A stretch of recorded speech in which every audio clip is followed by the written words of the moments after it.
Sama-sama tayong magiging Saksi!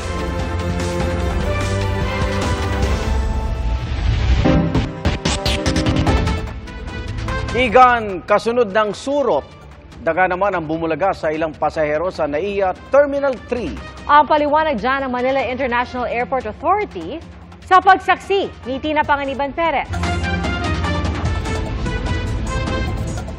Matapos mag-viral ang naispatang mga surot sa ilang upuan sa NAIA, kabado na ang ilang pasahero. We're at Terminal 3 sa NAIA. Initial concern nga namin after immigration is uupo ba kami sa yung mga seats because of the surot issue. Nauna nang tinanggal ng Manila International Airport Authority o MIAA ang mga upuan para linisin at i-disinfect. Pero may mas malaking peste ang sumalubong kay Curb na papuntang Singapore para manood ng concert ni Taylor Swift. Biglang lumabas yung daga. Nilibot niya yung buong lighting fixture dun sa gate. So they went back and forth eh. Nababahala tuloy si Curb sa sasabihin ng mga dayuhan tungkol sa ating airport. Granted, wee hours of the night, so that's like 1 a.m. kanina. But we're assuming na may maintenance naman, di ba? Especially din, international wing yun. So hindi lang naman Pinoy yung mga nandun, di ba? So what will it tell yung mga foreigners na magta-travel sa Philippines at aalis from the Philippines? Sabi pa ng ibang pasahero, siyempre kadiri, kahit paano, kahit sino, dapat maging malinis ang airport. Medyo hindi siya nakaka-proud as a Filipino kasi siyempre, I believe isa tayo sa mga worst airport sa buong mundo. So I think the government should, take action kung anong pwedeng gawin, like yung paglilinis ng mga upuan. Ang sabi ng Manila International Airport Authority, there's so many mga concessions with restaurant, most likely. So, bali, ang hinala niyo po, sir, it could be from the concessionaires? Most likely. Matapos mag-viral ang video ng daga rito sa NAIA 3, agad iniutos ng Manila International Airport Authority sa mga taga-NAIA na inspeksyonin hindi lang itong Terminal 3, kundi lahat ng paliparan. Nag-inspeksyon na kanina sa Terminal 3. Pinare-review rin ang mga kontrata sa pest control sa mga airport. Pagtitiyak pa ng MIAA, araw-araw naglilinis sa paliparan. Every day, every non-peak hours, usually past midnight. Para sa GMA Integrated News, ako si Tina Panganiban Perez, ang inyong saksi. Bago sa saksi, 2 construction worker ang nabagsakan ng pader mula sa ginigibang bahay sa Quezon City. Saksi si Jamie Santos. Sunod-sunod ang dating ng rescue team mula sa Barangay Amihan, City Disaster Risk Reduction and Management Office ng Quezon City at Bureau of Fire Protection. Isang tawag kasi ang natanggap ng barangay mula sa concerned citizen na may nabagsakan ng pader sa isang bahay sa Nara Street. Mabilis na tumugon ang rescue team para sagipin ang 2 construction worker na nabagsakan ng pader mula sa dinedemolish na lumang bahay. Pagdating ng unang responder, natagpuan nila ang 2 biktima sa ikalawang palapag ng lumang bahay. Nakadagan ang malaking bahagi ng gumuhong pader. Naabutan namin doon, meron isang construction worker, tinuro niya kung nasaan yung location ng 2. So, nung inakit namin, sinilip namin sa second floor, bali, umakit lang din kami sa pader kasi wala na siyang hagdan Pagsilip namin, nakadagan yung parang firewall ng bahay ng second floor doon sa 2 tao. Ang isa, may nakadagan pang kahoy sa may parte ng ulo. May kalumaan na raw ang bahay na dinedemolish at ang kinalalagyan ng 2 biktima. Dahil delikado ang sitwasyon, maingat na ni-rescue ng CDRRMO at BFP ang 2 construction worker. Siguro mga less than an hour kasi medyo mahirap yung yung sitwasyon Dahil nasa second floor siya, so iniiwasan din nila siguro baka pag umakyat sila mag-collapse naman yung second floor. Lahat sila babagsak.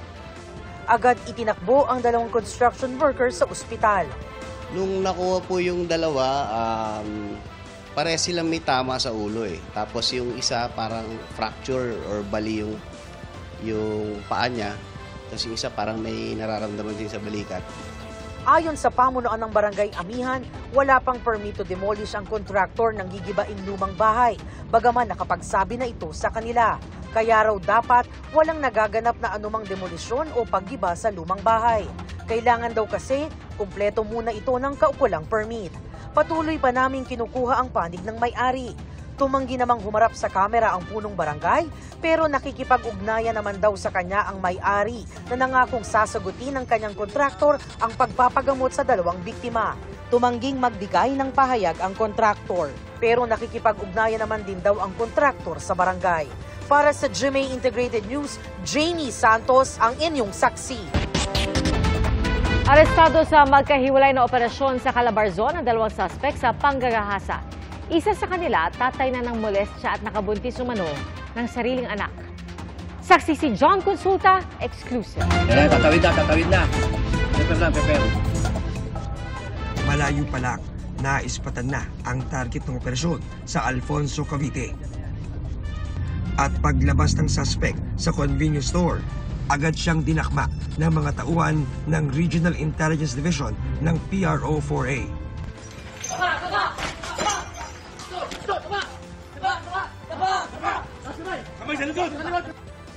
Ayon sa Calabarzon Police, 2022 nang mag-post online ang anak ng inaresto ng larawan ng baril at granada. Ang mga ito pala ang panakot daw ng suspect sa anak sa makailang ulit na pang-aabuso sa kanya. Kaapat na bisis yung sabi ng yung victim. So, which is tinuturo talaga niya yung tatay niya. Nabigla tayo sa revelation na ito palang suspect ay nabuntis siya dahil nga doon sa pangre-rape ng tatay niya.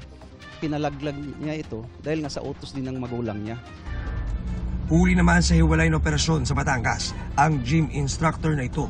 Galing Rizal daw ang suspect na tumakas nang matunugang palabas na ang warat laban sa kanya dahil sa panghahalay umano sa isang menor de edad.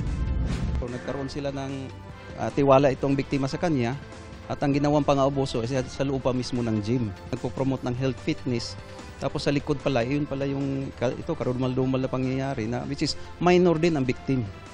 Sinusubukan pa ng GMA Integrated News na makuha ang pahayag ng mga inarestong suspect. Ayon sa PNP Calabarzon, sa nakalipas na isang buwan, 129 ang naarestong suspect dahil sa rape at acts of lasciviousness sa Calabarzon. Tuloy-tuloy yung kampanya natin dito, no? Kahit ba matapos itong March na ito na diniklarang Women's Month. Magkakandak din tayo ng counseling, no? Meron tayong dedicated teams every police stations, no? Para puntahan yung mga naging biktima. Para sa GMA Integrated News, John Consulta ang inyong saksi. Ngayong unang araw ng Fire Prevention Month, nasunog ay isang bodega ng tela sa Valenzuela City. Ating saksiyan. Mabilis kumalat ang lagablab sa bodegang ito sa Paso de Blas sa Valenzuela City. Mula first alarm ng alas 3:18 ng hapon, umakyat agad ito sa ikalawang alarma matapos ang 3 minuto. Sa laki ng sunog, tanaw ang usok pati sa Skyway Stage 3. Sa ulat ni Glenn Huego ng Super Radio DCBB, pahirapan ang pag-apula sa sinasabing imbakan ng tela at kitchenware. Sa Bago City, Negros Occidental, nasawisan na susunog niyang bahay kahapon ang isang babaeng may Alzheimer's disease. 72 anyos na siya at bedridden, kaya hindi na nakalabas na sumiklab ang apoy bandang alas 10 ng umaga. Inaalam pa ang sanhi ng sunog. Nasa loob din ng bahay ang 1 taong gulang na batang lalaki nang sumiklab ang sunog sa barangay Balulang sa Cagayan de Oro City. Sinubukan pa raw ng kaanak na iligtas ang bata pero nabigo dahil mabilis na kumalat ang apoy. Pawang gawa sa light materials sa mga bahay ng nasa 21 pamilyang naapektuhan ng sunog. Mula Enero ay pumalo na sa mahigit 3,000 ang mga sunog sa bansa na puminsala sa halos 1.5 bilyong pisong halaga ng ari-arian. Ayon sa Bureau of Fire Protection, numero 1 dahilan ng sunog ang sigarilyo at ibang katulad nito gaya ng cigar at cigar pipe. Kabilang din sa madalas sa sanhi ng sunog, ang electrical ignition, sanhi ng loose connection o overloading at ang naiwang niluluto.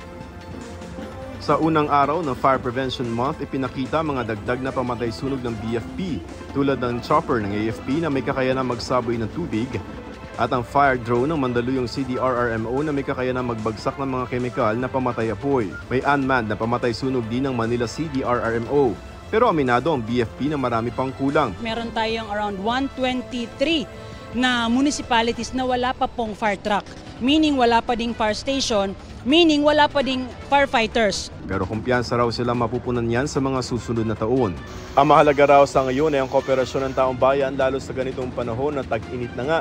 Umiiral pa ang El Nino. May kakulangan pa rin ng kaalaman ng ating mga community dahil majority ng fire incidents ay residential. Pinopromote natin yung EDITH, EDIT or Emergency or Exit Drill in the Home. Meaning, mag-usap-usap, isama sa topic, papaano maka-exit sa secondary exit ng grills, saan nakalagay ang susi, paano bumaba ng hagdanan kapag madilim. Para sa GMA Integrated News, Joseph Morong ang inyong saksi.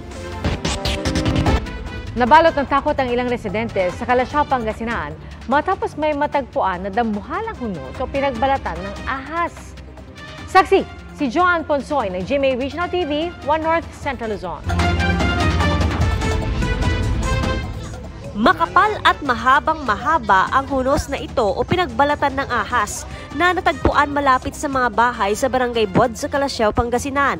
Ang ahas kung saan ito galing, hindi pa nakikita, kaya lubos na nababahala ang mga residente. May malit akong bata, pumupunta pa dun sa bukid.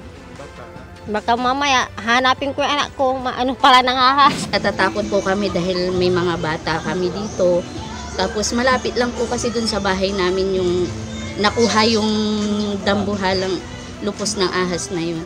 16 na talampakan ng haba ng nakuhang balat, pero posibleng mas malaki pa dyan ang ahas. Ayon sa CENRO o Community Environment and Natural Resources Office sa Central Pangasinan, nagmula ang hunos sa isang Burmese python at malaki rin ang posibilidad na alaga ng ilang individual ang sawa. Maganda yung pagkabalat niya. At healthy po, makapal siya, ibig sabihin mataas ang possibility na napapakain ng maayos yung python. So which is nakonklude natin siguro baka siyang pet na nakawala. Hindi raw takot kaya hindi umiiwas sa tao ang mga Burmese python. Patuloy ang paghahanap malapit sa ilog at masusukal na lugar. Nakahuli pa ang mga hunter ng isang cobra at 2 sawa. May habang 10 talampakan ang nahuling male reticulated python. I-require na rin po natin yung mga officials na barangay officials natin na i-check din po nila yung kanilang mga residente kung meron mang mga nag-aalaga ng hindi nakarehistro. Para sa GMA Integrated News, Joan Ponsoy ng GMA Regional TV 1 North Central Luzon, ang inyong saksi. Taas presyo sa LPG ang bumungad ngayong unang araw ng Marso. 30 sentimo kada kilo ang dagdag presyo sa isang brand. Bukas naman magtataas din ang isa pang LPG brand ng 27 sentimo kada kilo. Sa petrolyo naman, posibleng sumipa ulit ang presyo ng gasolina, pero ang diesel at kerosene maaaring matapyasan ang presyo. Tantya ito ng Energy Department batay sa average ng 4-day international trading hanggang kahapon. Mga kapuso, sama-sama tayong maging saksi. Mag-subscribe sa GMA Integrated News sa YouTube at para sa mga kapuso abroad, samahan niyo kami sa GMA Pinoy TV at sa www.gmanews.tv.